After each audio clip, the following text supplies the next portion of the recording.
Ladies and gentlemen, welcome to The Right Time.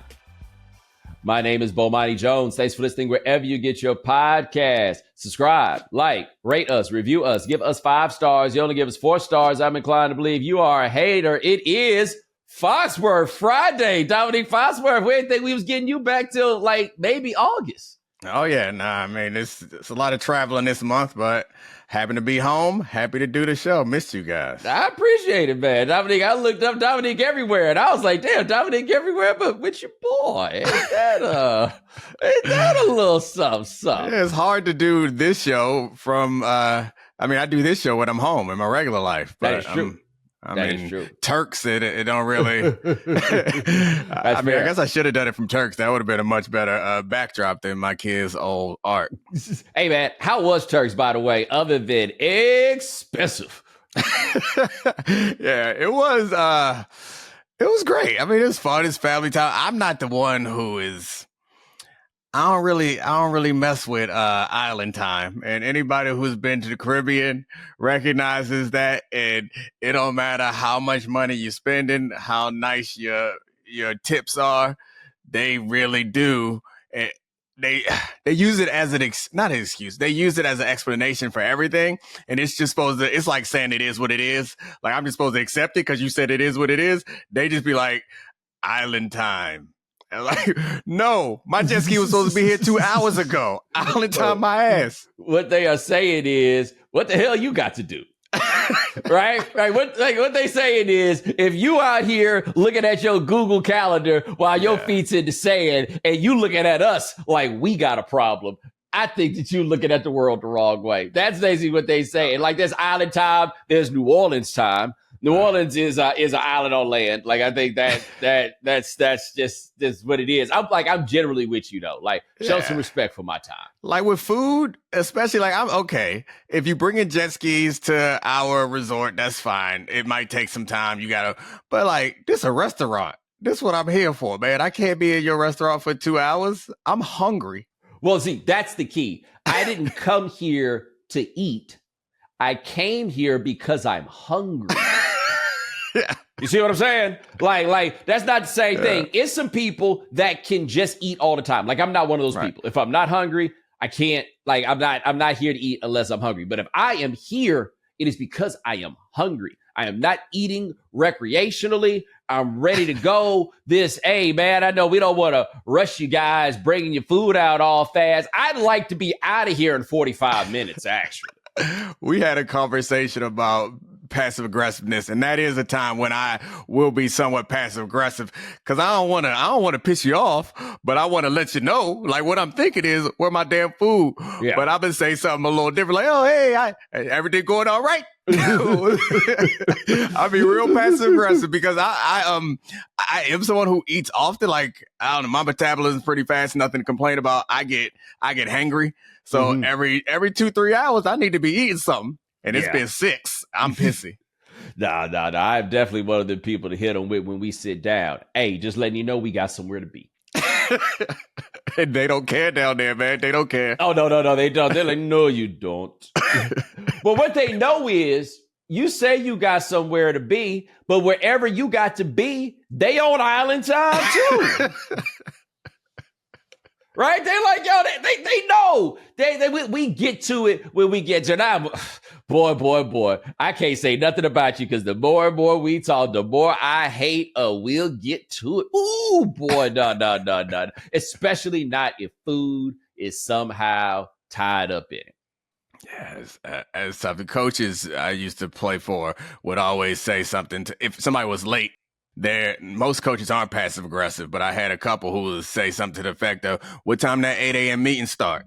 That's like that mean. You know exactly what that mean. What time that 8 a.m. meeting start? I gotta be honest. I don't think that counts as passive aggressive. Yeah, that's right. I mean, it's less aggressive than where the fuck was you? I gotta be honest with you. That sounds exactly the same to me. That's how. What time that 8 a.m. meeting start? Anybody? Anybody? That sounds exactly the same. What it is just more interactive. You've said this before about working with athletes. It's like we don't mess around with time.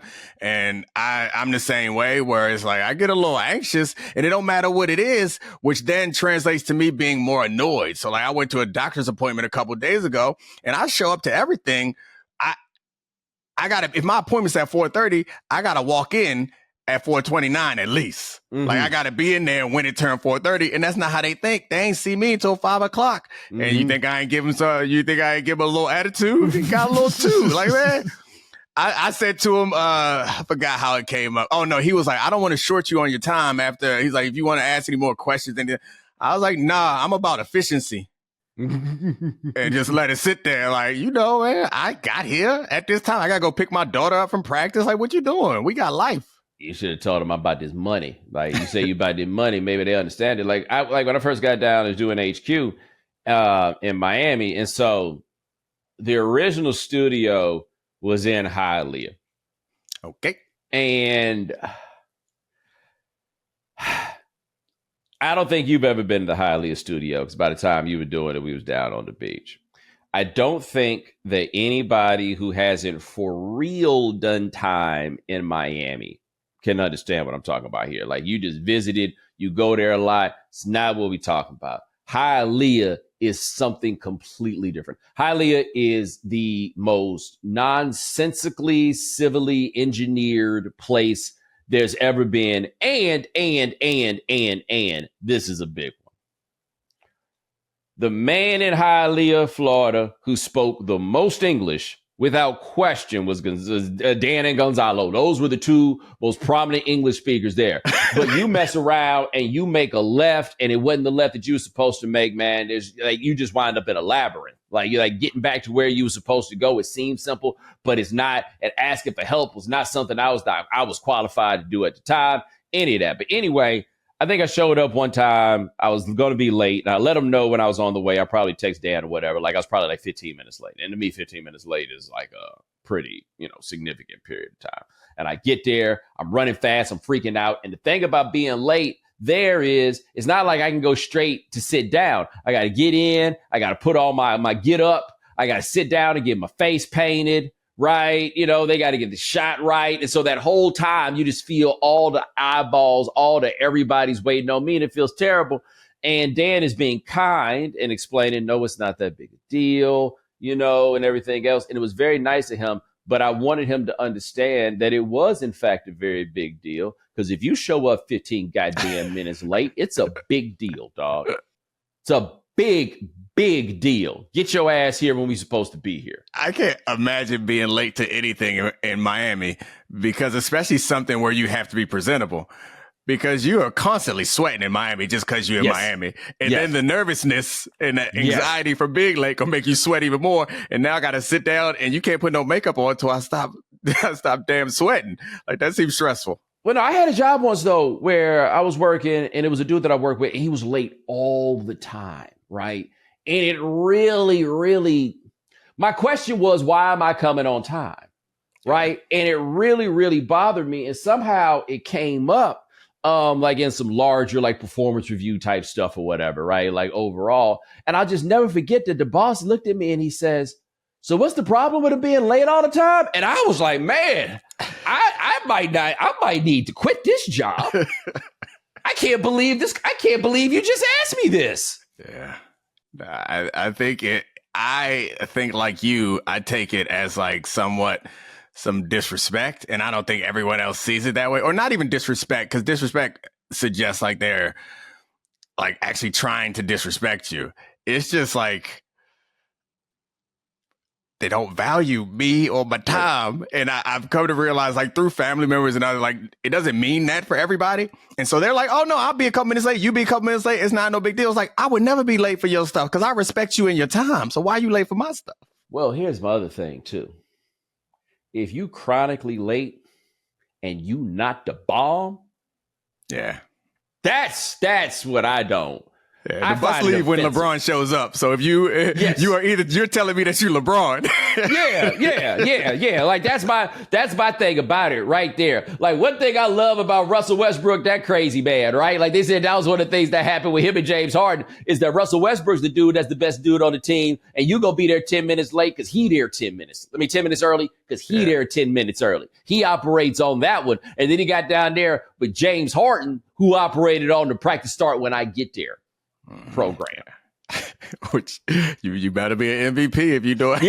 Yeah, but that wasn't enough for Russell Westbrook. He I'm an MVP. Yeah, that's true. What's your point? Well, I'm glad we don't have to have this conversation with one another. No. I know you're going to be on time. I'm going to be on time. And the few times when I've been late, it was because I forgot. And you knew immediately. You was like, you text me at like 10:01. Hey, you good? I was like, fuck, I forgot. But I can live with late if late comes with a, hey, I'm running late. When you know you're running late. All right? So give that extra 15 minutes you taking, get them 15 minutes back to us. You know what I'm saying? Like, let us have a little time to maybe like, okay, cool, well, we can start doing this right quick. All right, we can knock out some reads, whatever it is. You know what I'm saying? Especially when you work at ESPN. I don't do that no more. You do, though. Ain't nobody at ESPN got no one job, dog. There's always something else you might could be doing right now. That's the great thing about, well, I guess it doesn't matter, but I was going to say live TV makes people be on time, but sometimes some people are fine with that time crunch because like get up, that meeting start at 6:00 on the dot.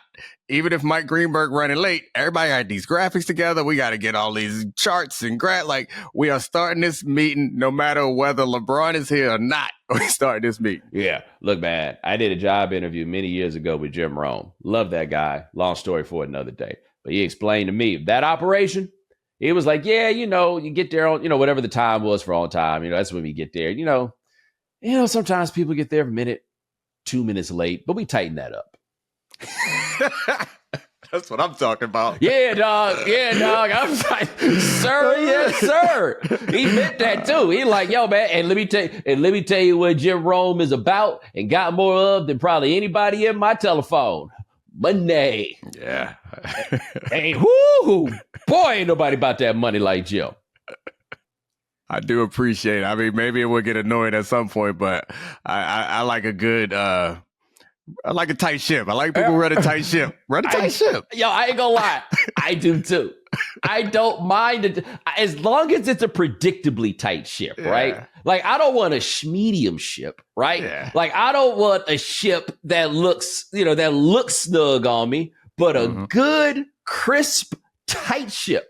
Yeah, put it all out there. Lay it out on the line. I want to know the rules that we will be operated by, and let's not break them. I will fall in line in a quick second. I'm fine with that. Out of military for me, but it's a strain to me that's like, yeah, who the boss? What needs to be accomplished? Yes. How are you going to be measuring my success or failures? Yes. All right, cool. Well, a big part of it for me is I don't really want to be the boss. Yeah. Like, I don't need that. You know what? I like when I was doing game theory, I liked the kind of boss I got to be on game theory, which was I had a lot of veto power. But we ain't got to run everything, Bobby. Like, if people are like, oh, the person on top of the show, he knows everything that's going on. Not true. Not true. You focus on something, right? So, like, look, you guys in graphics, everything, whatever. You writers, I might know a little bit more about what's going on there. Like the general manager at your radio station, he know what's going on with sales. He ain't really asking too many questions about this other stuff. But if I'm not going to be the boss, who's the boss? Cool. What you say we doing? All right. Unless it's something that I'm going to have to answer for. And I'm like, hey, homie, I don't know. Otherwise, cool. We doing what he said. Why? Because it's better that way. Nothing like having a good general. You needed like a good general to run the ship. And everybody can still like me. Yes. Now, hold up. Speaking of general, or perhaps maybe we will say admiral in this case. Yeah. I have not gotten the PlayStation yet to start playing NCAA. But Domonique already had a PlayStation. And Domonique apparently had been playing NCAA with his son, and his son was putting the paws on him and giving him some sass, if you will. And here's the clip of Domonique saying what he did to that boy. I personally cannot avoid the trash talking teens. Well, not teens, but trash talking kids, because one of them live in my damn house. And I played my son a couple of nights ago, and he beat me. I threw 2 pick sixes. Oh, it was 2 nights ago. And so this morning, Sunday morning, I told him on our way to church, when you get home, fire that thing up. We fired it up. And you know what I did? I went full old man on his Navy. Triple option that boy to sleep. Veer on that man. Read the tackle. Oh, you crashed it down? Guess what? Hit the edge on him. Flip it. I threw the ball. You know how you avoid pick sixes? Triple option. I threw that thing 0 times. 21 them. 0 passes. 21 skunked that man in the first half. I'm sorry to my alma mater, Maryland Terrapins, but y'all got that beating that crab bowl against the midshipman. Came out there with their O-lineman weighing 223. So, Dominique, I have to ask you, how much fun was it? Oh, it was great fun. It was great fun. So the game that we played before, I was talking trash. We both talking trash to each other. And I feel like I was outplaying him, but I made some mistakes. He scored 2 touchdowns off pick sixes, and it cost me. And it was bedtime, and so he got to go to bed with that win, and he held it over my head. And part of me, it was respectful. It wasn't like disrespectful trash talk. Part of me was proud and impressed by him. But the real me was like, look here, sir. There will come a day when you can consistently beat me, but I beat myself. And I want a rematch. Yeah, so Sunday morning. It's like we gonna get to it. And, oh man, I had thought about it all night. It was like, I know how I'm gonna do it. I'm gonna do it in a way that allows me maximum trash talk. And it wasn't even trash talk as much as it was narrating the game. Come out in a formation that he ain't never seen because he's 11. I want a formation that we ain't even run in the 90s. Flex bone. I'm yelling flex bone at his ass. And we run veer. Catch this veer. It was so much fun. Read your keys, boy. Read your keys. How frustrating is it? Somebody get 4 yards of play on your ass and yelling, read your keys. You better tell that defensive end to stop slanting down. I'm going to make him pay every time. He don't even know what's going on. The best part to me about that is he's lucky that you chose Navy and went with the flex bone rather than picking a really good school and then lining them up in the flex bone to do the exact same thing, which would have been terrible. But I can hear it. Like, it sounds like you've met my brother. My brother's 13 years older than me, and we used to have a pretty sturdy Tecmo Bowl rivalry. And there's that particular wing of smack talk you're talking about. I hear it, and I'm not going to cry. I'm not going to throw the controller. I'm not going to storm out of the room. You know what I'm saying? I'm not going to do any of those things, but I imagine the little homie right there at 11. He was feeling himself about beating you in such a way that he thought it was over. You know what I'm saying? It ain't over. No more. Like, he's never going to beat me again. That's what he was thinking. And no. I was proud of him because he did throw the controller. He did quit. He did cry. It was a good game. We dapped afterwards. After both games, it was a good dap. I was proud of all of what took place. But I will have you know that while I do like some flashy things, I'm accepting that I'm an old man. And ain't nothing better than wing T and a motherfucker to sleep. Nothing better than using a glass in a pickup game. Ain't nothing better than not leaving your feet and putting up numbers. It feels good. It feels old and good. Operating from the high post. Operating from the high post with the elbows out and the ball up. That's you. That's you. Triple threat formation. I'm doing all the fundamentals, baby. So this is what I thought about as I watched the video of you talking about destroying the young man like that. Great job. Great moment in daddy. And I had to come on the Instagram comments and tell your wife that she should be proud to be married to a man like you. Like, it made, as not as though I don't respect you already, right? But I was like, okay, this is a man that's doing what need be done out here in these streets. So, as I talked about before, I am by far the youngest of my siblings. My nearest sibling in age is 10 years. My brother's 13 years older than me. And so I want to say my pops was 30 when my brother was born, and he was 43 when I was born. So the playing basketball against dad life is different, right? Like, he caught my daddy closer to his prime than I did. my pops could only really be engaging in driveway basketball, but for so long. So the stories that they have are far more epic and involve a much greater level of physicality, because it was the youthful physicality. Like, he was still old, but it was the Daddy always said, and he did the same thing with me. First time you beat him in basketball, you get $100, and he wasn't giving up that $100 lightly at any point. My brother got a scar on the back of his neck because he took my pops right, and he was about to go get the basket. And in my head, I imagined it, dun dun dun dun dun dun, cha cha. And he goes up for it, and the long arm of the law reached out and tried to grab his shirt, but took a chunk out the back of his head before he could get the shirt. Like, this is dad driveway basketball when your dad's of the age to do that. We ain't really get to, like, by the time I was like really able to do something, my pops was out of the basketball playing demographic. But video games have changed things completely, because dad and son can now compete basically into perpetuity, but also it doesn't come with the building action for the kid of, it's going to take me forever to get here and then I will finally overcome. But you can legitimately make your child cry all the way through his adult life, which has to be incredibly satisfying as a dad. So while you don't lose necessarily the physical ability, I got responsibilities. And so I'm not nearly as good at video games as I once was. So I think that's what's going to end up happening, is like, I'm not going to be able to play as much. Right now, if he was like serious about it, if he was 15, he would beat my ass. Like, I play an average 15-year-old. I probably don't got nothing for him, because they got all these shifts and adjustments. You got to do all types of stuff. I just want to line up and play, baby. Let's just line up and call the plays. But nah, you got to shift your line. You got to move your safeties back.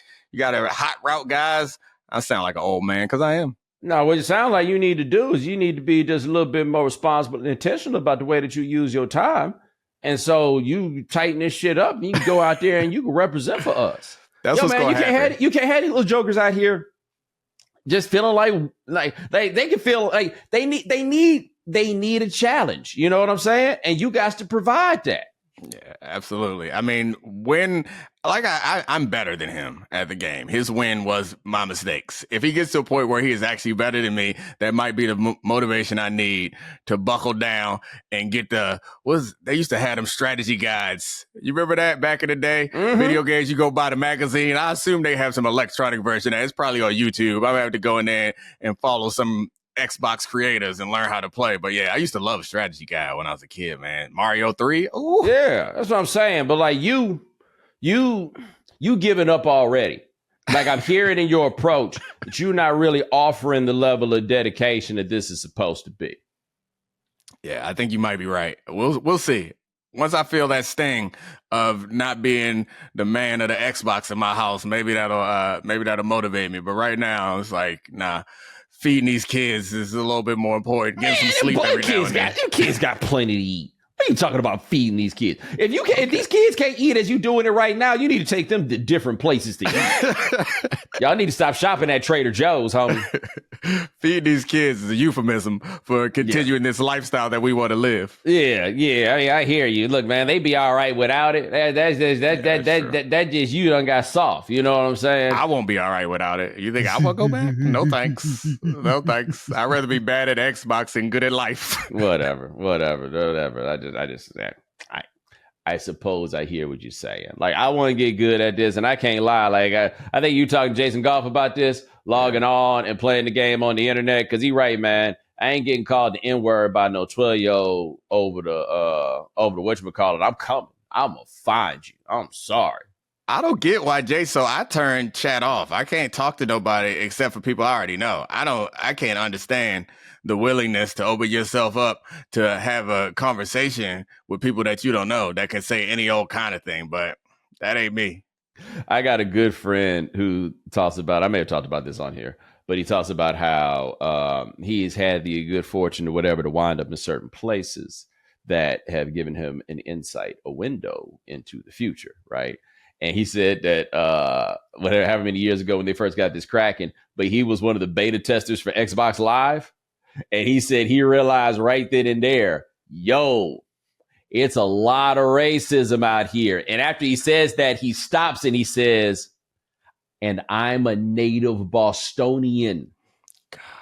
Right? Like he is telling you that he came from the land where ice was born. And he's like, brother, it is cold.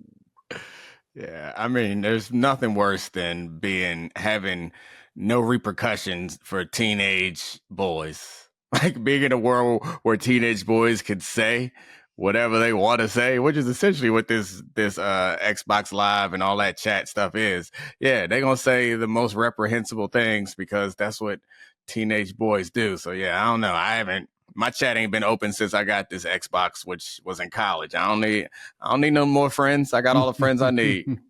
Well, look, coming up next, I want to hit you guys with something. You may notice that the world gonna feel a little heavier and a little lighter. And in case you can't understand why, I'm gonna tell you why on the right time. Hey guys, if you listen or watch the show, you know I've been in the gym recently working on my fitness. Been trying to get my body right, especially for the summer, and I recently got some stuff from Greatness Wins, and it's been a game changer. Founded by Hall of Famer Derek Jeter, dancer Misty Copeland, and the founder of Untuck It, Greatness Wins has provided the perfect balance of superior performance and comfort with the perfect modern fit. Trust me, the moment you feel this product, you will understand exactly what I mean. I rock Greatness Wins all the time when I work out, and it's some of the best athletic apparel I've worn, but it also looks the best. Plus, the quality is so good, I just wear it around the house and even when I run errands. So upgrade your athletic wear at greatnesswins.com now.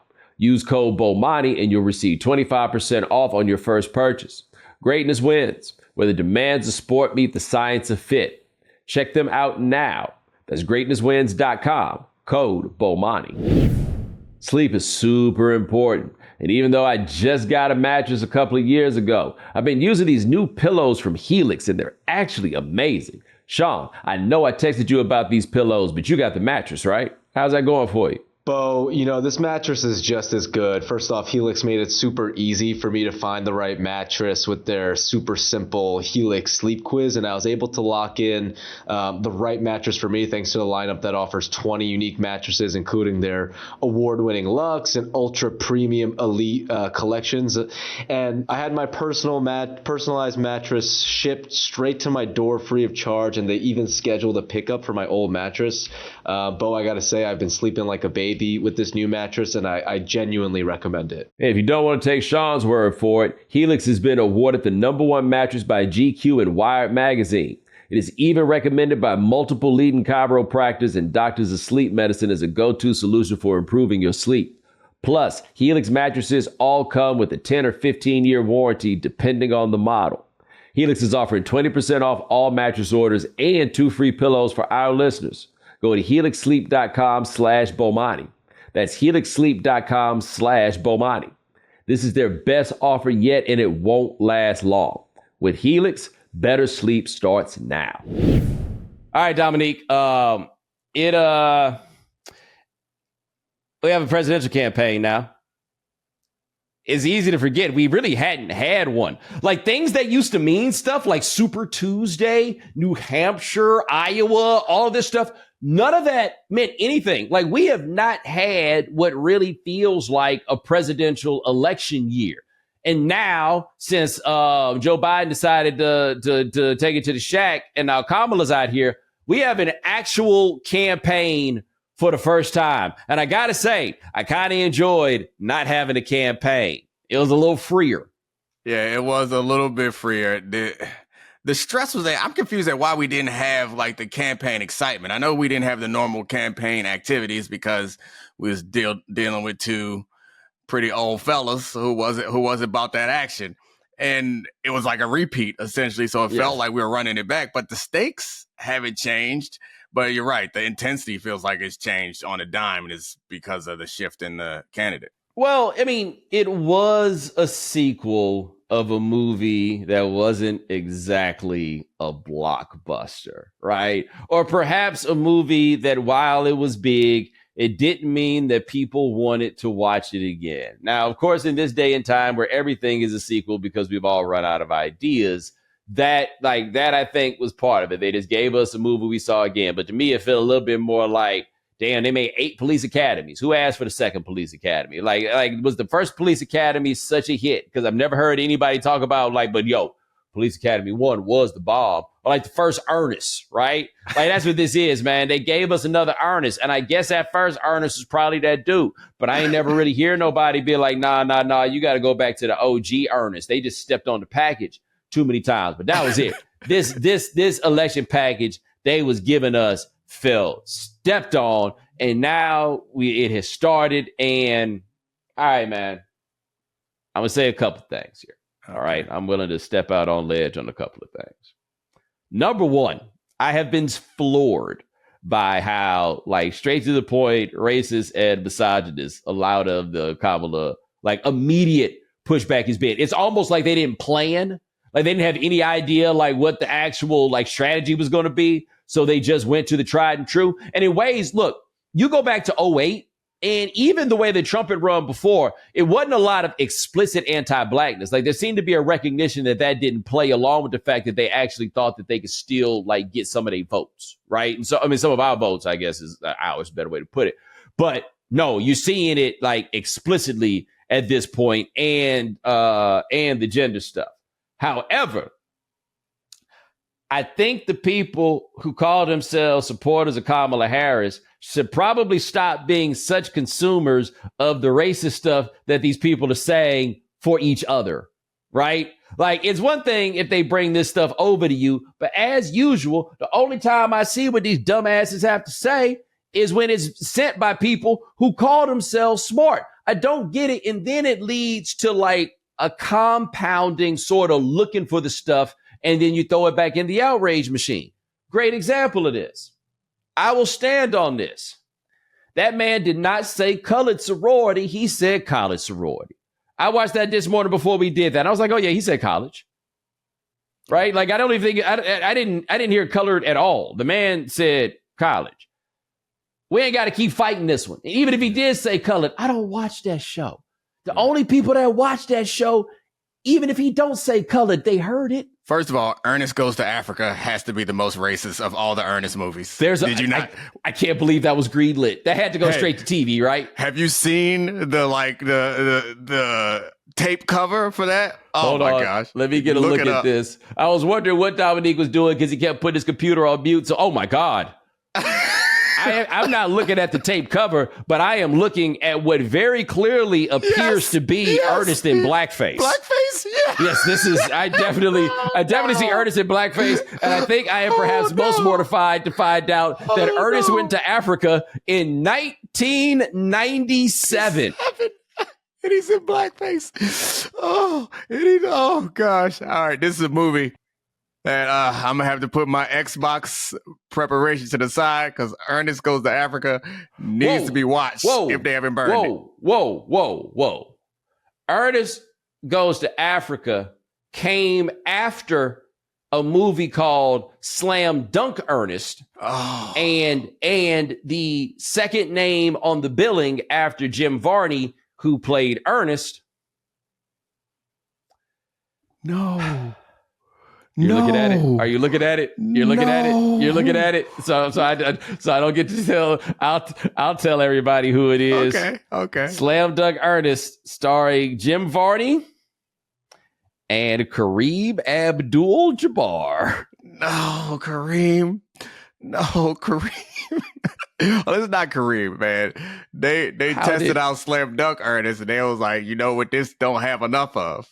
Racism. Let's go straight to Africa.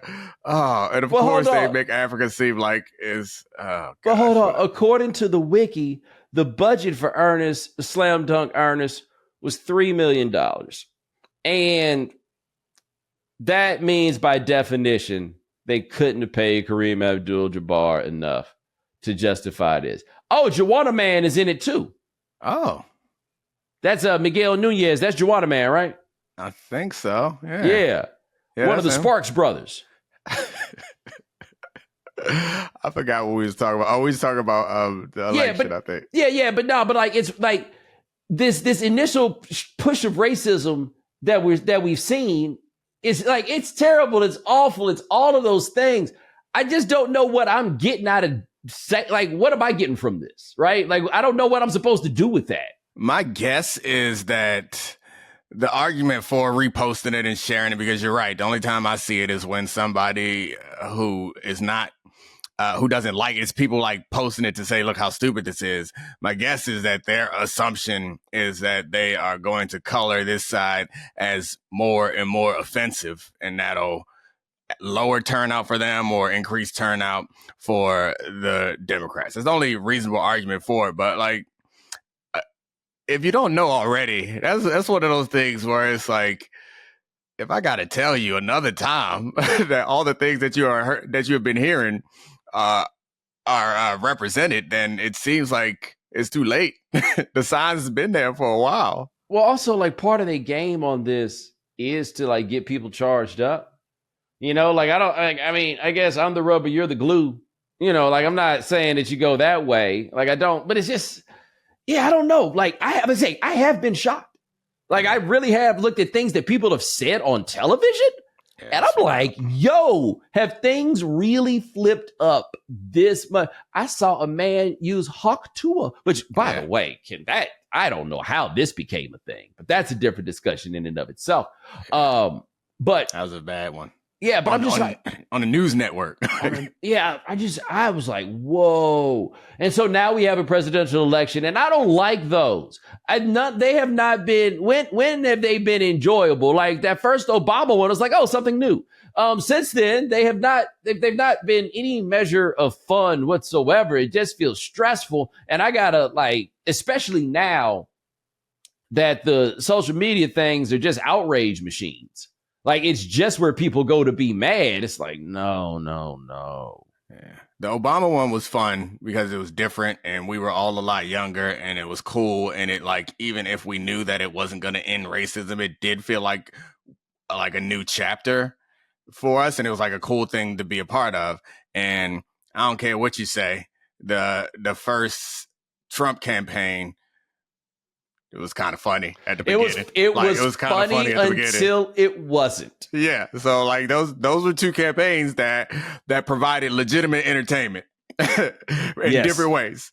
And since then, it's like, because like the first Trump campaign was like, all right, Hillary, all right, we're doing something new again.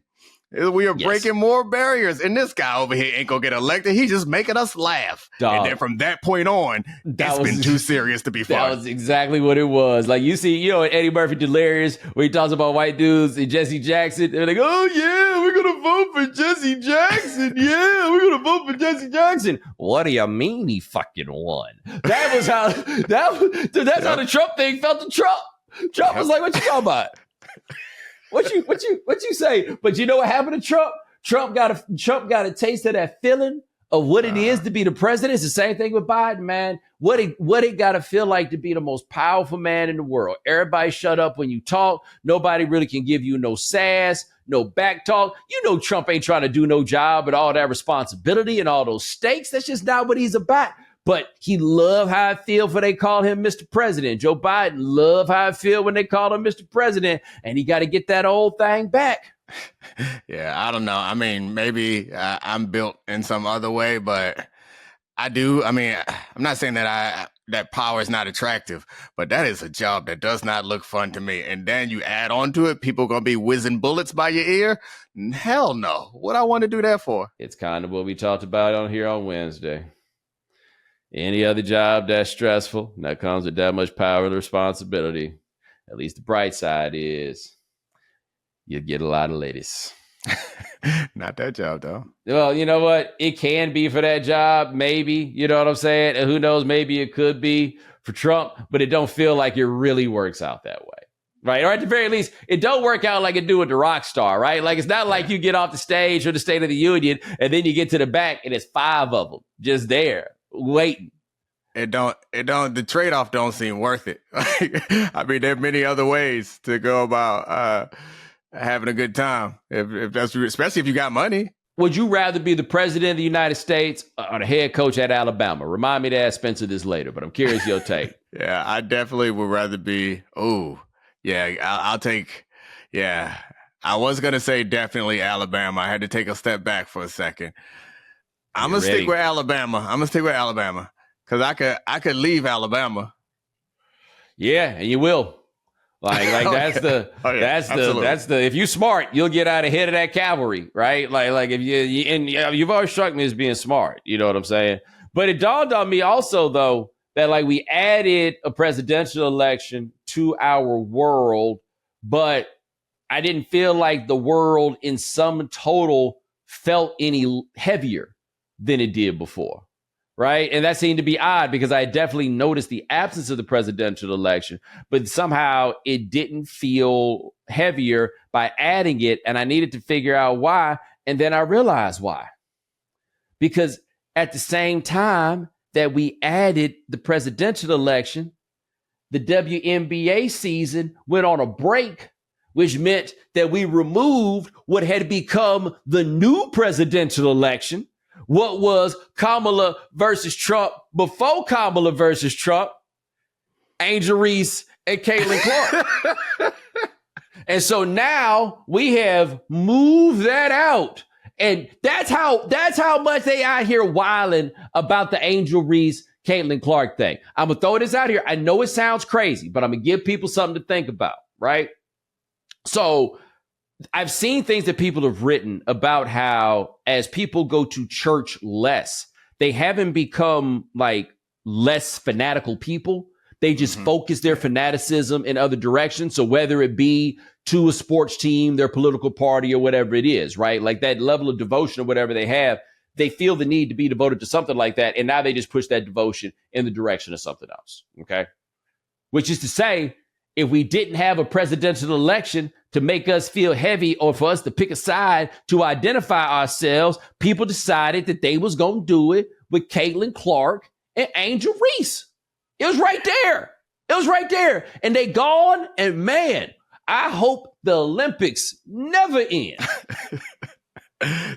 So that was hard for me because like I try not to act like I'm like above everybody else, that I'm not susceptible to the same traps, because I've found in the past that I've fallen into some of these identity traps before where you get tied up in fighting against something and you're like, this is who I am, and it feels like, but this Angel Reese, Caitlin Clark thing, it don't got me by the neck like that. Because boy, do I like watching Caitlin Clark play basketball. And Angel Reese and I grew up in the same neighborhood. Her and her brother, they're much younger than me, but in Randallstown, Maryland. We're from the exact same neighborhood. I know where they grew up. But I do not enjoy watching Angel Reese play nearly as much as I like watching Caitlin play.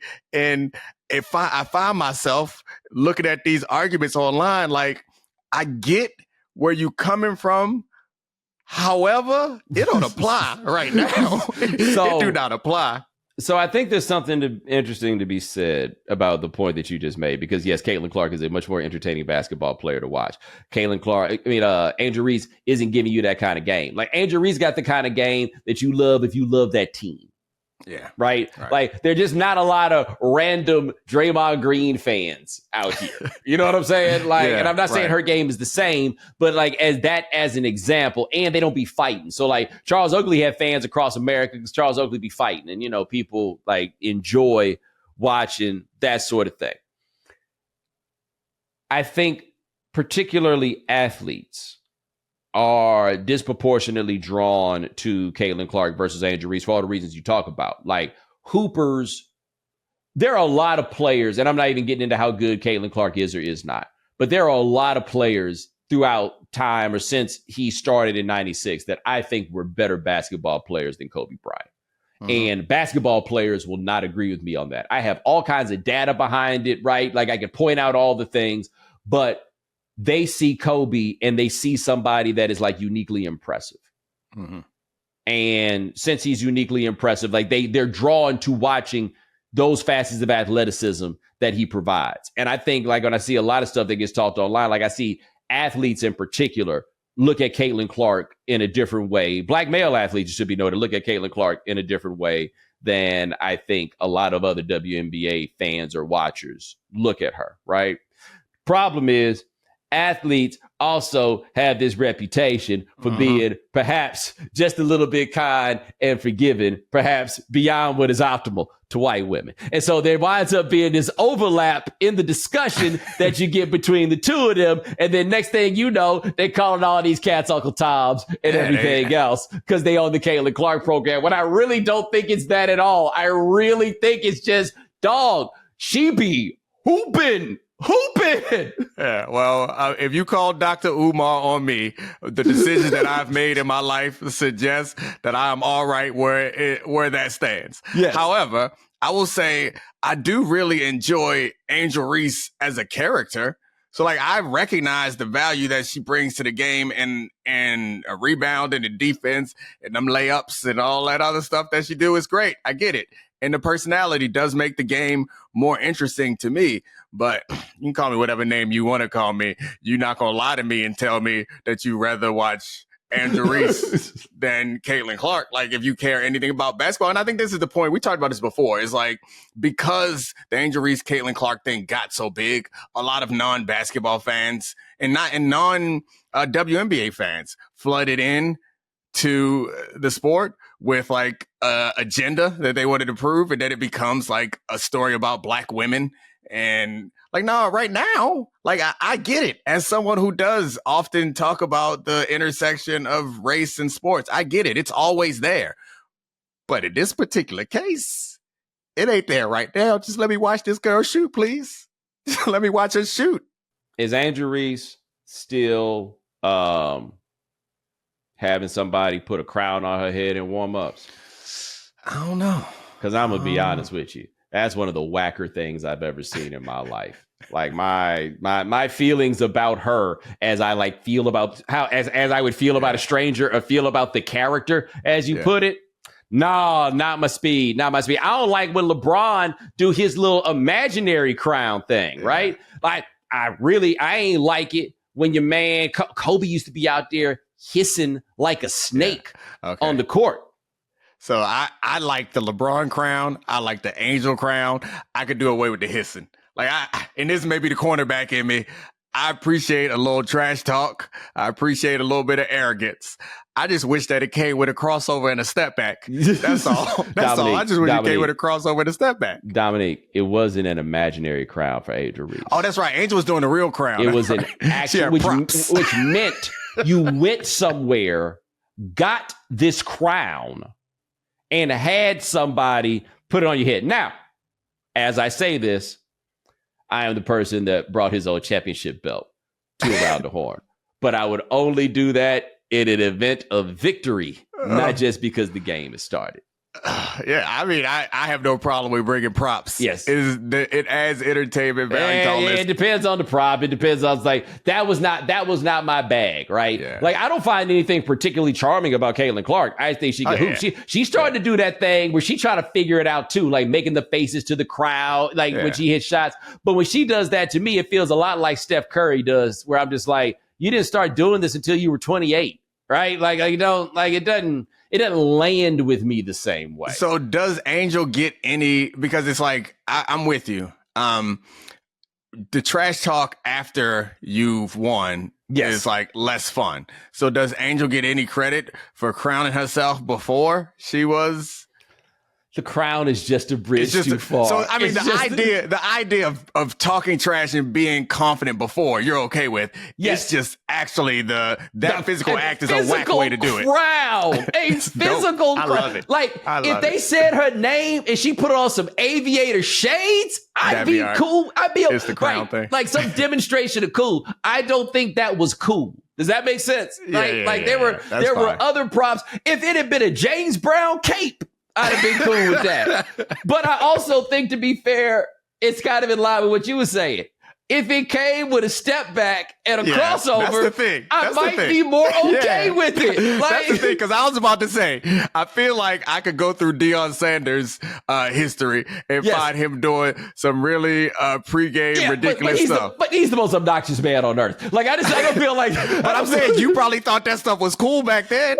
Yeah, it's always been a little like Deontay here and there sort of situation, right? But your point is understood. That I do not wish to invalidate the point that you're making about that. You are correct. But yeah, I do think that like if Charles Oakley, and I'm not, and Angel Reese, Charles Oakley is not fair, right? Yeah, but yeah, I get if Charles Oakley was coming out here with a crowd on his head, well, I mean, you can use Draymond. Yeah, I'm with you. We're not going for this. It is fair. Her character is not consistent with her game, which is like you need to come and put a hard hat on. If she came out there with a hard hat with a miner's light on it, we'd be like, get him, Caitlin, hit the boards. But let me tell you something.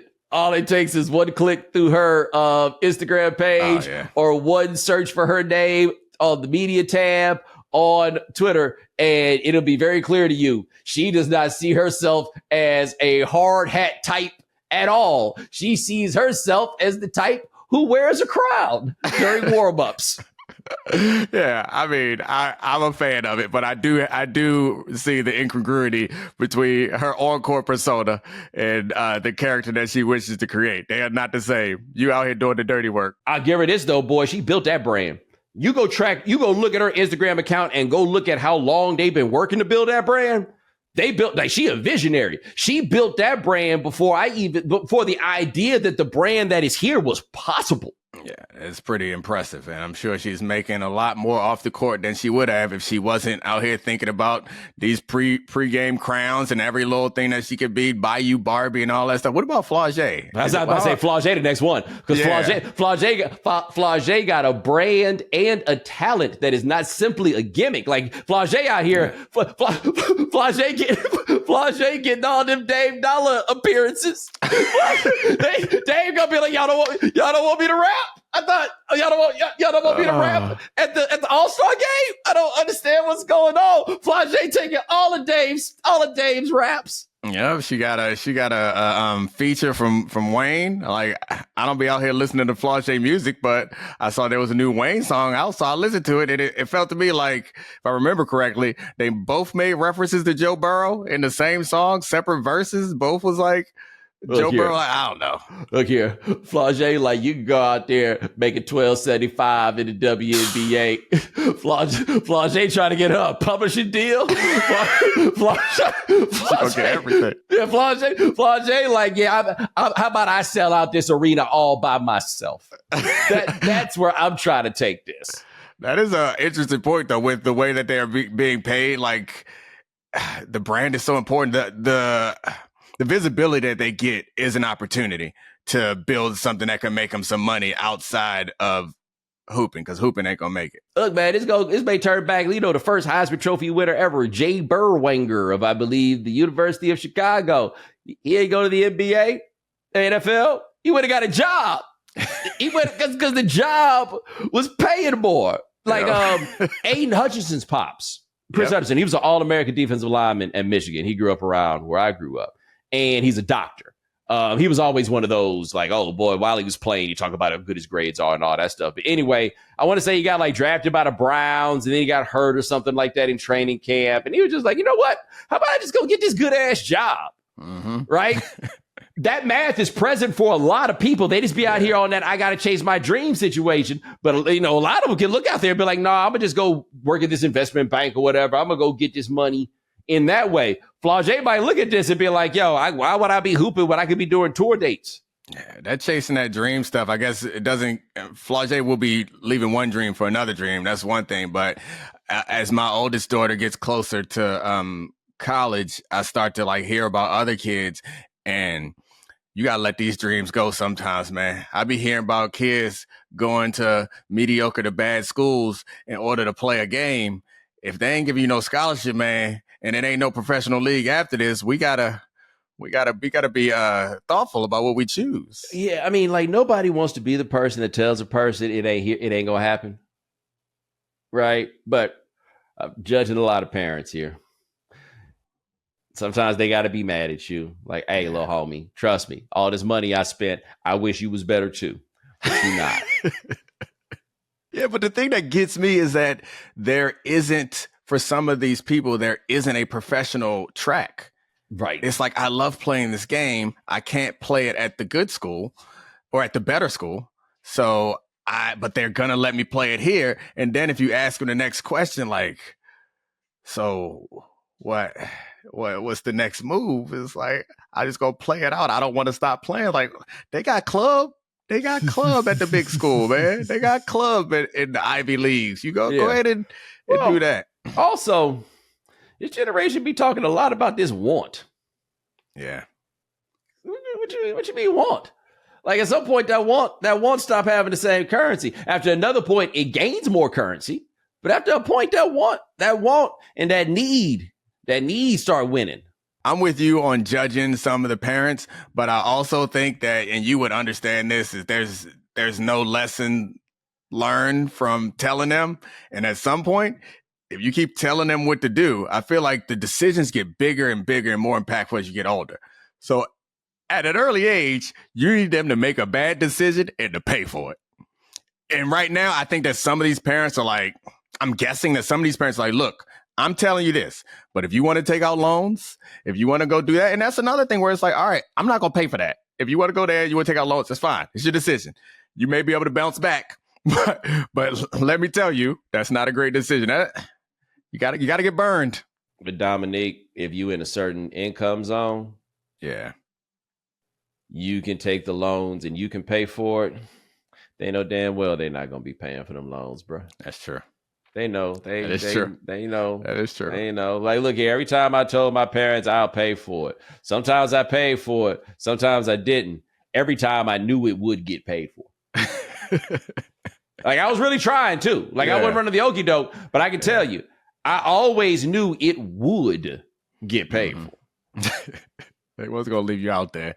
That's fair, but I mean, it's learning a lesson, man. I remember, and I'm sure you have a similar experience. It's like looking back how foolish I was. And you have to remember that with some of these kids. It's like, you got wise, I assume, by listening to some people, but also by burning your hand a couple times. Yeah, some L's. L's are helpful. I think that's actually the thing the current generation of parents has the hardest time with, is recognizing you got an L. Sometimes they got to catch an L. And sometimes they got to catch an L through the triple damn option, boy. Yes. Sometimes you got to catch an old school L. We didn't even know what the forward pass was. Read your keys. The wildest thing about like the veer and the wishbone. I'm going to say this before we roll out. Those are not as old as people think. Like, those are advents of the mid to late 1960s, which is to say there was a time that they broke out the wishbone. Texas broke out the wishbone in the middle of a season. I think they lost a game and they tied a game, and then they broke out that wishbone and they won something like 30 straight or something like that. I forget what the number was. It was something crazy high, because had nobody never seen nothing like that. Can you imagine what a mind fuck it was? That they're like, okay, we're going to leave a guy unblocked. And that first time you saw that, you was like, I'm about to, whoa! And then the ball was gone. My first year of Pop Warner football, we ran the wing T and we revolted. So the next year we ran like a pro style offense. We should have never left the damn wing T. It was just peer pressure. It's like the underhand free throw. It was just like, look, we can't be out here running the first offense ever created. But the point of the wing T is like, you know what? Either we're not that big, or we don't have all the best players. It's fine. We still were pretty good because we had a lot of good players. But the point is, that shit works. I feel like somebody can have success now if they broke that shit out. Look here. I'll never forget this. Okay. When the 49ers had no quarterbacks in that game against the Eagles, Kyle Shanahan couldn't quite figure out what to do. You know who had a chance? Who would have won that game? A high school coach. Oh, yeah. Because a high school coach would have just gotten that wing T. And the wing T work. Like people got bored with it. Same thing with the wishbone. People got bored with it, but it didn't stop working.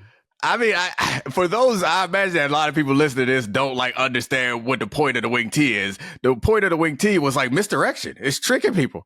And like the reason why it was so effective is you only need one person to make a mistake on the defense. You just need one in every 3 downs. Somebody gonna make a mistake. You go pop it for 6, 7, 8. We got a first down. We doing it again. And then that one time we throw it.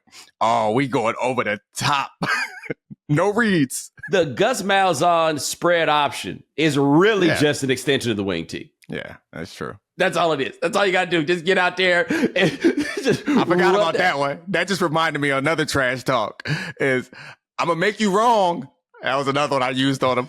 I'm going to make you wrong. No matter what decision you make, I'm going to make you wrong. Ooh, give me that 6 yards. Thank you. See, the problem you wind up with on the video games playing against Flexbone is, like, if I'm playing against you, and I haven't played a video game like this in so long, but I'm generally using the defensive lineman because I can't mess up what's going on the back end. But if you use a defensive lineman against the Flexbone, now all of a sudden you have to make critical decisions. And you don't. And he is not at the point of his football journey yet to know what those decisions are. He has no clue. You try to go get a safety and bring him in the box. Well, he didn't get to that point yet. But once you do that, that's when we ride that play action. Well, what he just needs to start doing is pick the man to take care of the fullback. Just your keys the fullback and let your computer players handle the rest.